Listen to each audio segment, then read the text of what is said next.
I confess, I don't know that much about Ken Paxton. He's the guy now who's in the runoff with John Cornyn, who's like establishment Republican, capital E, establishment Republican. And Cornyn's been there since 2002.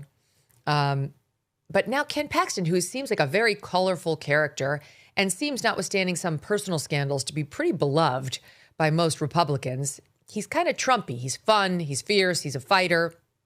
But he's in this knockdown drag out with Cornyn. And now it appears that Trump, who doesn't want to see a runoff between now, March 6th today, and the end of May, he doesn't want to see the Republican candidate get all bloodied up before they have to face this incredibly woke, annoying Democrat who just defeated Jasmine Crockett Tallarico.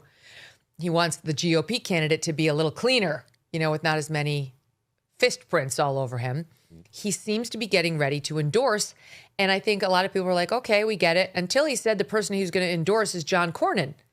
And a lot of the MAGA faithful did like a whiplash, like, wait, what? Because they don't like John Cornyn, even though he's a Republican. And you are one of them. So explain to us why.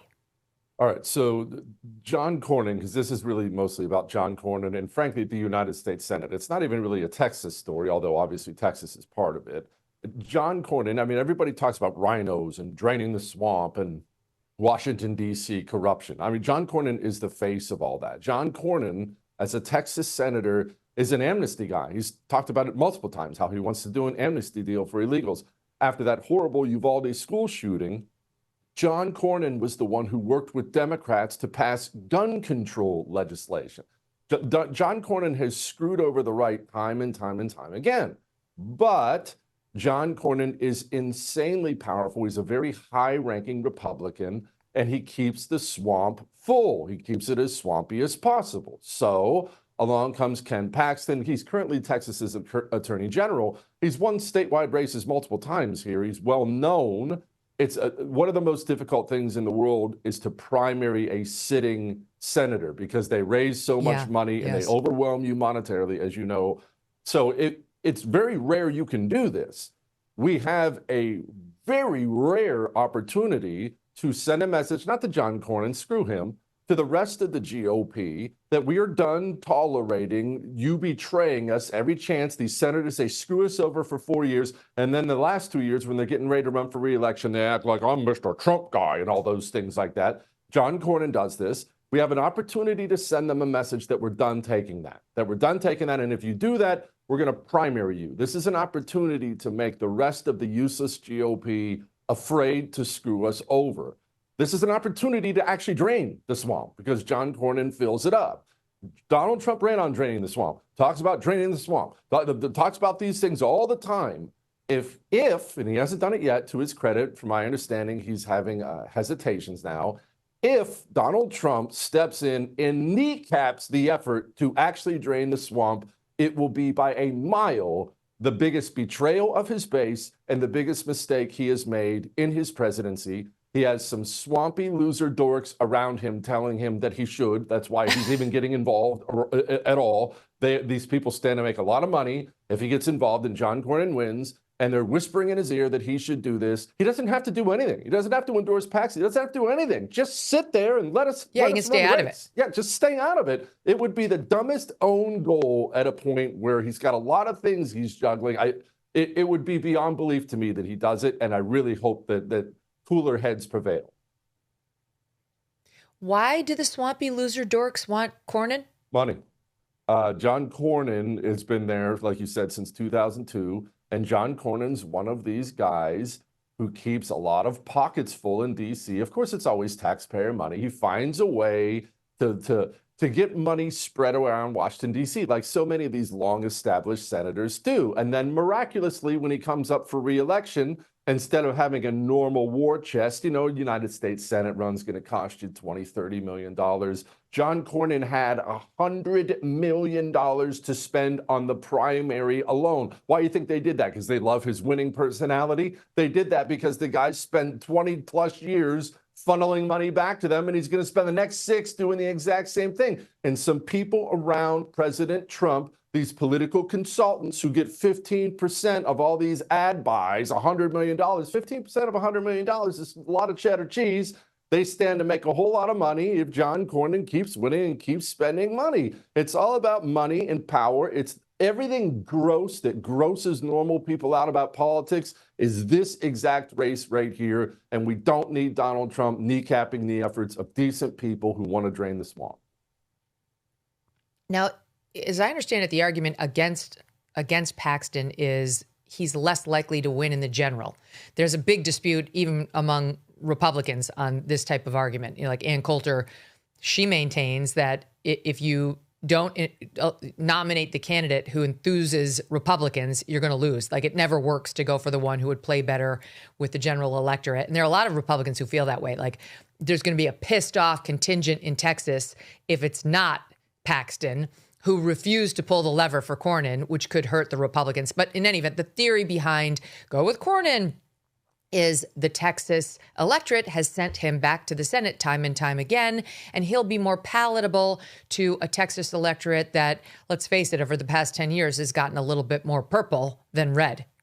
Yeah, I've heard this argument, and it's a complete crappy argument, and I reject it all the way. First of all, I've been living in Texas for about 15 years now, a little less than that, about 15 years now. And ever since the day we walked into this state, I have been warned that Texas is turning blue and Texas is turning blue and Texas is turning blue. And not a single Democrat has won a statewide election since I got here. Texas is not turning blue. That's one. Two, that weird little fruit That's a relief to hear, by the way. It's not turning blue. This is nice to hear that there's still states towing the line. Oh, yeah. No, and not only that, we're getting redder, Megyn. People talk about why we don't want Californians moving to our state and stuff like that. And with all due respect, the people who flee places like California and come to Texas, we pull all these things here in Texas. They're all Republicans. We get redder when the Republicans move into Texas. Texas isn't turning blue. That's one. Two, that fruitcake the Democrats chose to nominate, that weirdo, James Tallarico, who looks like he's never even had to shave a day in his life.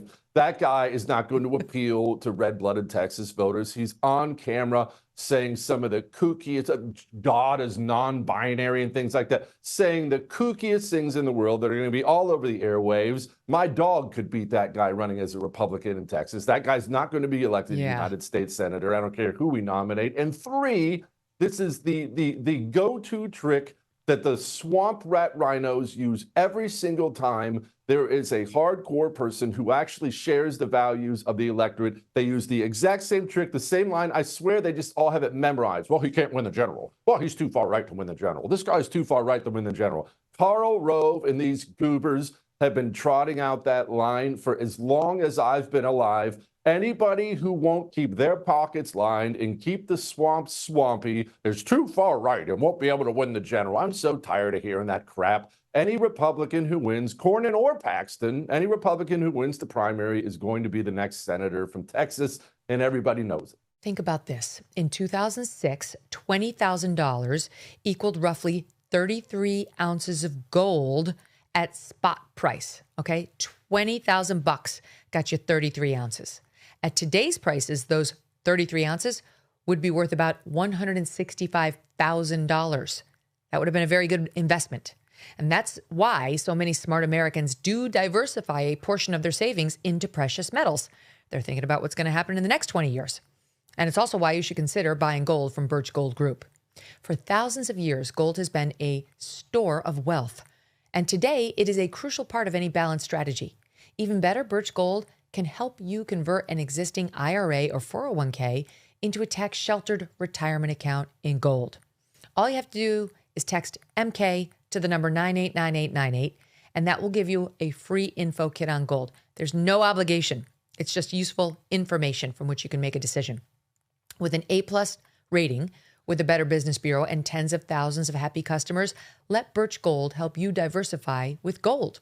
Now that's peace of mind. Again, text MK to 989898 today.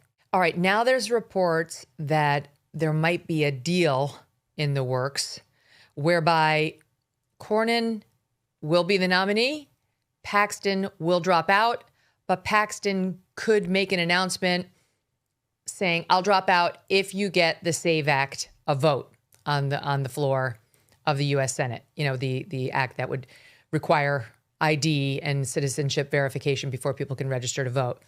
And Paxton, you know, if he wants a long future in Republican politics, he doesn't want to cross Trump. So it's possible, the theory goes, that he might agree to that. Now, having said that, this is what he said to Just the News and our pal John Solomon, his organization, just 2 days ago on Wednesday. Here's thought one. And what message do you want to send to the Republican base? President Trump said he's going to make an endorsement. Whoever he does endorse should drop out. I have a funny feeling you don't drop out under any circumstance. No, I'm staying in this race. I owe it to the people of Texas. I've spent a year of my life campaigning against John Cornyn because John has not represented the people of Texas well. He's been against Trump in both of his elections, said he shouldn't run last time, that his day had passed. Okay, so he's saying no. And then just wanted to add this, Jesse. Okay. Trump gave an interview just by phone to Dana Bash of CNN this morning.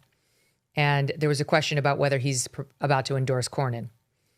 She reports as follows, I'm quoting, "The president says his top priority other than the war is the Save America Act, which he now wants to include trans issues, banning surgeries on kids and procedures and boys and girls sports. He told me this in response to my question about endorsing Cornyn. Quote, I'm making a decision fairly shortly, but I want, and then I feel very strongly that we have to have the full and complete Save America Act, okay? I want the Save America Act. It's more important than everything else we're working on other than the war, he told Dana Bash. Quote, I've got to have the assurance of, you have a big story here, come to think of it, but I'm just telling you, I like John Cornyn, get along with him very well, get along with both of them very well, but we have to go in with the Save America Act, which I don't, that sounds to me, Jesse, like it's along the lines of what I was just asking you. Are they cutting a deal behind the scenes where they keep Cornyn, they get a vote on Save America, they somehow, I mean, I don't know how they're going to get a vote on the Save America Act if they don't get rid of the filibuster, but in any event, and that's how the president avoids this bruising primary and gets rid of Ken Paxton by having Ken saying he did it for the good of the nation to get the Save Act a vote. Yeah, I think Donald Trump is being very clear there, and frankly, Ken Paxton was being clear as well.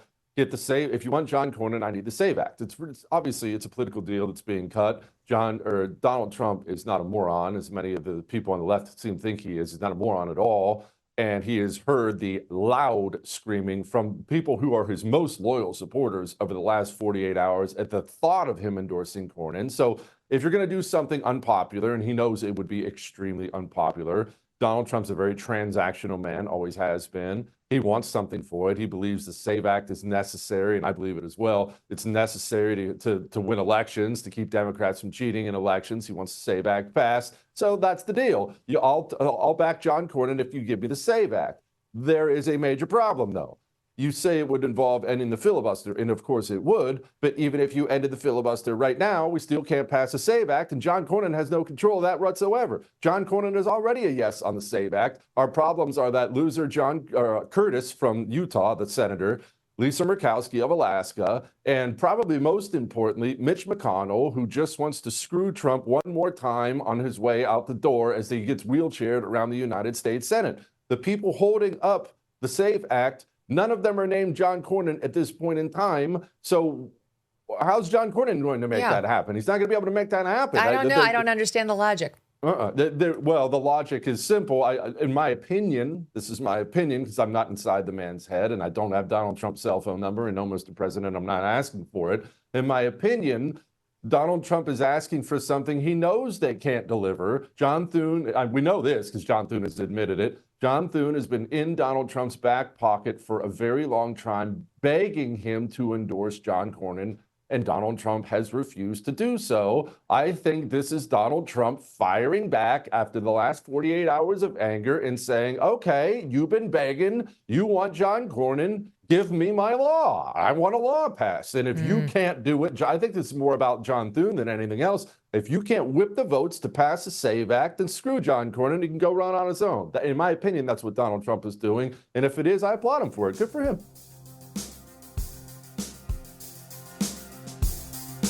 Thanks so much for watching. If you like what you just saw, hit the subscribe button for more clips and full episodes.